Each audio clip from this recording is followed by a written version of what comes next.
Pemirsa, kami sudah kehadiran ada Ustadz Abir Faisal Fat di studio Catatan Demokrasi. Assalamualaikum, selamat malam Ustadz. Waalaikumsalam warahmatullahi wabarakatuh. Silakan. Assalamualaikum warahmatullahi wabarakatuh. Alhamdulillah, wassalatu wassalamu ala rasulillah, wa ala alihi wa sahbihi mawala. Para narasumber yang saya cintai dan Bang Andrew semua, semoga Allah mudahkan kita semua. Ada dua surah dalam Al-Quran yang menggambarkan pola hidup bermasyarakat, berpolitik, dan bernegara. Yang pertama, pola laba-laba. Allah khususkan dalam satu surah, yaitu surah Al-Ankabut. Yang kedua, pola lebah. Allah khususkan dalam satu surah, yaitu surah An-Nahl. Ini menarik dan jarang diungkapkan.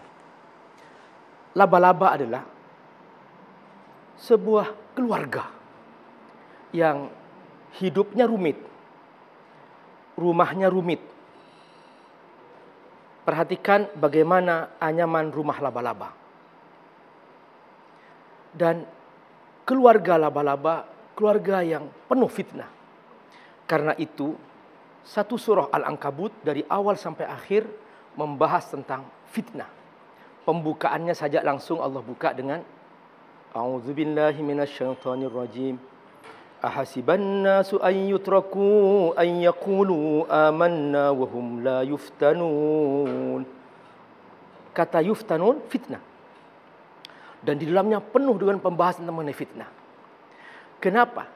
Karena memang hidupnya laba-laba adalah penuh dengan fitnah.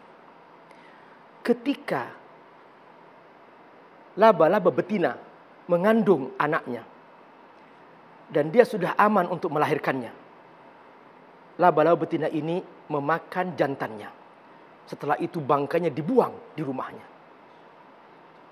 Dan ketika betina laba-laba ini melahirkan anak-anaknya, anak-anaknya memakan ibunya. Setelah itu dibuang bangkainya di luar rumahnya. Dan inilah dia yang Allah gambarkan bahwa kehidupan bermasyarakat, berpolitik, bernegara, ketika hanya dipandu oleh kepentingan nafsu belaka, maka di situ akan terjadi kegaduhan, kerumitan, kekacauan, tidak pernah selesai, bahkan sampai ke tingkat pembunuhan. Dan mereka merasa aman dengan berlindung dengan panduan hawa nafsu itu. Kata Allah, padahal itu hanya rumah laba-laba yang tidak akan pernah memberikan rasa aman sama sekali. Allah berfirman, "Matsalul ladzina takhadhu min dunillahi auliya." Orang yang menjadikan hawa nafsunya, kepentingannya sebagai pemandunya, kata Allah, auliya. Kamatsil ankabut ittakhadat baita. Seperti laba-laba membuat rumah. Wa inna awhanal buyut la baitul ankabut. Sungguh rumah laba-laba ini bukan tempat berlindung, rumah paling lemah. Lau kanu ya'lamun, kalau mereka mengetahui. Karena itu, janganlah sekali-sekali apapun sebuah kehidupan masyarakat yang indah ini maupun negara yang begitu indah ini, jangan sampai dikendalikan untuk kepentingan hawa nafsu. Karena tidak akan pernah merasa aman di dalamnya. Yang kedua, Allah Subhanahu wa ta'ala mencontohkan pola hidup lebah. Lebah, surah An-Nahl, berbicara tentang nikmat. Dari awal sampai akhir, tentang nikmat-nikmat Allah Subhanahu wa ta'ala. Di langit, di bumi, di laut, semuanya diceritakan. Artinya apa? Kalau kamu hidup bermasyarakat, berpolitik, bernegara, seperti lebah, gotong royong, menyatu, saling dukung-mendukung, saling menjaga, saling melindungi, saling menyelamatkan, maka di situ akan lahir sebuah karya besar yang hebat. Itulah dia rumah lebah yang indah sekali dan kokoh, dan di situ tersimpan madu. Maka lebah adalah makhluk yang Allah contohkan kehidupan bermasyarakat, berpolitik, bernegara yang penuh dengan keindahan. Saudara-saudara, seperti ini Allah mencontohkan. kita diminta memilih. Apakah kita memilih cara hidup yang ruwet seperti laba-laba yang hanya bermain-main dalam nafsu, atau kita hidup yang indah, damai, dan produktif, dan memberikan madu. Masya Allah, madu yang penuh dengan kelezatan dan kesehatan, ketenangan jiwa. Nah, Allah menjaminkan bahwa inilah dia cara terbaik. Saudaraku yang Allah, negeri kita berdasarkan Pancasila. Pancasila memandu kita untuk kita hidup seperti lebah.